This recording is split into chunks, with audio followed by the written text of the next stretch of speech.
The man you're looking at was once the Commandant of Auschwitz, the largest killing center in human history.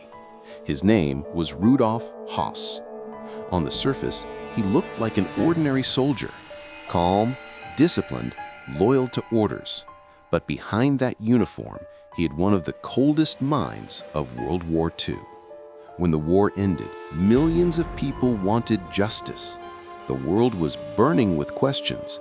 Who allowed such horror to exist, and who would pay for it? Höss was among the first names on the list. After Germany's surrender, Höss disappeared. He shaved his mustache, changed his name, and lived quietly on a farm near Flansburg. He thought the world had forgotten him, but justice doesn't forget.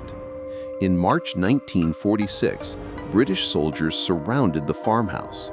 Höss tried to hide inside a barn. The soldiers dragged him out, kicking and screaming as they realized who he was. He later admitted that moment, that was the first time he felt fear. During interrogation, Höss revealed everything. Coldly, without emotion, he described how Auschwitz operated.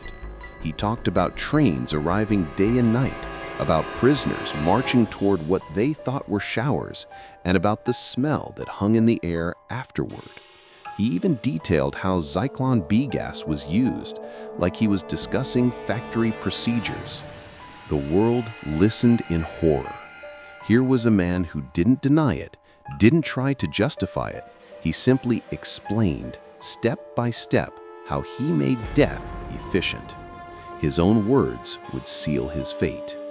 When Höss appeared at the Nuremberg trials, he was pale, calm, and expressionless.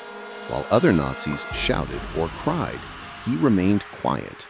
When asked how many people were killed under his command, he replied softly, around 2.5 million. The courtroom fell silent. Even the judges couldn't hide their disbelief. After testifying, Höss was extradited to Poland. The Polish Supreme National Tribunal held his final trial in 1947.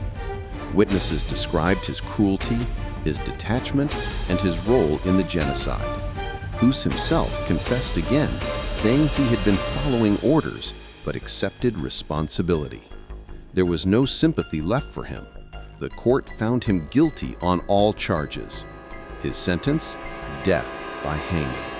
The execution took place on April 16, 1947, right at Auschwitz, next to the old crematorium where countless lives had been lost. They built the gallows beside the gas chamber. Some said it was poetic justice. At dawn, Höss walked to the gallows quietly. He refused blindfolds, refused prayers. One witness said his face was blank, almost peaceful, as if he finally accepted what he had done. The noose tightened. Seconds later, it was over. The man who managed death had finally faced it himself. Today, the site of his execution still stands.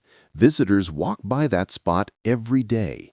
Most of them never realize the ground beneath once held one of history's darkest reckonings.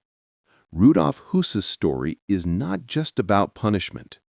It's a reminder that evil doesn't always scream. Sometimes it wears a uniform and speaks in calm tones. And that silence, obedience, and indifference can kill more than bullets ever could.